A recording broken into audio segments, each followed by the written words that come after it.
Hello viewers, summer time start ஆகிடுச்சு. Frequent power கட்டை நம்ம எக்ஸ்பெக்ட் பண்ணலாம். ஸோ வீட்டில் இருக்கிற யூபிஎஸ் பேட்டரியை பேசிக்காக மெயின்டெனன்ஸ் பண்ணுறது எப்படின்னு பார்க்கலாம். இது ஒரு 150 Ah டியூபுலர் பேட்ரி. இதுக்கு எப்படி வாட்டரை ரீஃபில் பண்ணுறது, க்ரீஸிங் எப்படி, க்ளீனிங் எப்படின்றத பார்க்கலாம். ஓகே, இப்போ பேட்ரி மெயின்டெனன்ஸ்க்கு தேவையான பொருட்கள்லாம் என்னென்னு பார்த்துடலாம். First distilled water. இது 1 லிட்டர் 20 ரூபா அந்த மாதிரி கிடைக்கும். இதை யாரும் குடிக்காமல் பார்த்துக்கோங்க. அதுக்கப்புறம் இந்த மல்டிபர்பஸ் WD-40 ஸ்ப்ரே, இது 100 ருபீஸ்லேருந்து கிடைக்கும். இப்போ நான் வச்சுருக்கிறது 420 ml 350 ரூபான்ற மாதிரி. அப்புறமா க்ரீஸ், இந்த டெர்மினலில் ரெஸ்ட் ஆகாமல் பார்த்துக்கிறதுக்கு இது வந்து 100 கிராம் 45 ருபீஸ்.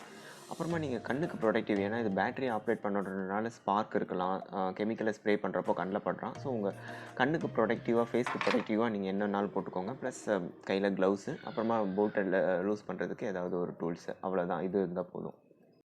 ஃபஸ்ட்டு க்ளீனிங் ஸ்ப்ரேவை வச்சு நல்லா ஸ்ப்ரே பண்ணுங்கள். ஏன்னா அந்த பேட்டரியோட நீராவியும் ஏற்கனவே தடவின க்ரீஸும் மிக்ஸ் ஆகி ஒரு க்ரீஸியாக இருக்கும். ஸோ அந்த டஸ்ட்டெல்லாம் நல்லா க்ளீன் பண்ணிக்கோங்க. அடுத்து அந்த மாடுலரை எப்படி ஓப்பன் பண்ணுறதுன்னு பார்க்கலாம். ஆக்சுவலாக நான் ஏற்கனவே க்ளீன் பண்ணி வாட்டரை ஃபில் பண்ணிட்டேன். ஆன்டி கிளாக் வைஸ் நம்ம திருப்பினோன்னா அது வந்து அந்த மாடுலர் வந்து ஓப்பன் ஆகிடும். அதே மாதிரி கிளாக் வைஸ் திருப்பினோன்னா அந்த மாடுலர் வந்து லாக் ஆகிக்கும். ரொம்ப டைட்டாலாம் லாக் பண்ணணுன்னு அவசியம் இல்லை. அந்த லிமிட் செக் பண்ணுற அந்த லிமிட் இருக்கு இல்லையா, இப்போ இது பாருங்கள் எவ்வளோ டஸ்ட் படிஞ்சிருக்கு. இது காரணம் என்னென்னா நான் ஃப்ரீக்வெண்ட்டாக க்ளீன் பண்ணது தான் அர்த்தம். ஸோ அடுத்து வாட்டர் ஃபில்லிங்கை பார்த்துக்கலாம். ஃபினல் இருந்துச்சுன்னா ஃபினலை யூஸ் பண்ணுங்கள். இல்லைனா அந்த டிஸ்டில் வாட்டரை இந்த மாதிரி ஒரு சின்ன டம்ளரில் போட்டு இது யூஸ் பண்ணுங்கள். இந்த மாதிரி ஒரு 200 ml 250 ml வரையும் இது ஃபில் ஆகும். ஒரு 6 மந்த் 8 மந்த்துக்கு ஒரு தடவை நீங்கள் மாற்றுனீங்கன்னா. சம்டைம்ஸ் 1.5 லிட்டர் கூட மொத்தத்துக்கு தேவைப்படும். ஸோ போட்டுட்டு செக் பண்ணுங்கள். இப்போ பார்த்தீங்கன்னா அந்த லெவல் வந்து கீழே இருக்க ரெட் கலர் மார்க்லேருந்து க்ரீன் கலர் மார்க்குக்கு வந்துருச்சு. பின்னாடி இருக்கிற எல்லா டியூப்லரையும் பார்த்தீங்கன்னா எல்லாமே ரெட் கலரில் டவுனில் இருக்குது. ஸோ அது எல்லாத்துக்கும் நான் வாட்டரை ஃபில் பண்ணணும்.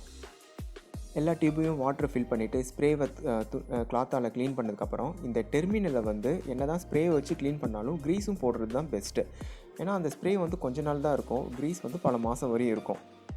ஃப்யூச்சரில் இந்த க்ரீஸ் தான் ரொம்ப இறுகி போய் ஒட்டியிருக்கும். அப்போ அந்த WD-40ன்ற மாதிரி ஸ்ப்ரே தான் இந்த க்ரீஸையே ரிமூவ் ஹெல்ப் பண்ணும்.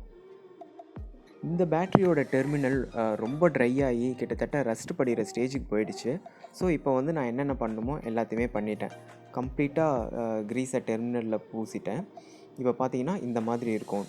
க்ரீஸ் ஃபுல்லாக நம்ம பூசினதுக்கப்புறம் அதுக்கு மேலே நம்ம அதோட கேப்பை போட்டு விட்டுட்டா இப்போ ஜாப் வந்து கம்ப்ளீட்டட். இந்த எல்லா வேலையும் முடிஞ்சதுக்கப்புறமா திருப்பி WD-40 ஸ்ப்ரே பண்ணணும். இந்த ப்ராசஸை வந்து நம்ம ஒரு 6 மந்த் ஒன்ஸோ 8 மந்த்ஸ் வந்தோ அந்த லிமிட் வந்து அந்த ரெட் கலர் லிமிட்டு கீழே ரெட் லெவல் வரையும் போகாத வரையும் பார்த்துட்டு ஸ்ப்ரே பண்ணாவே போதும். பேட்டரியோட லைஃபு நல்லாயிருக்கும். வெயில் காலத்தில் எல்லோரும் மறக்காமல் செக் பண்ணிவிடுங்க, இல்லைனா பேட்டரி வேஸ்ட் ஆகிடும். நெக்ஸ்ட் வீடியோவில் மீட் பண்ணலாம். Bye guys.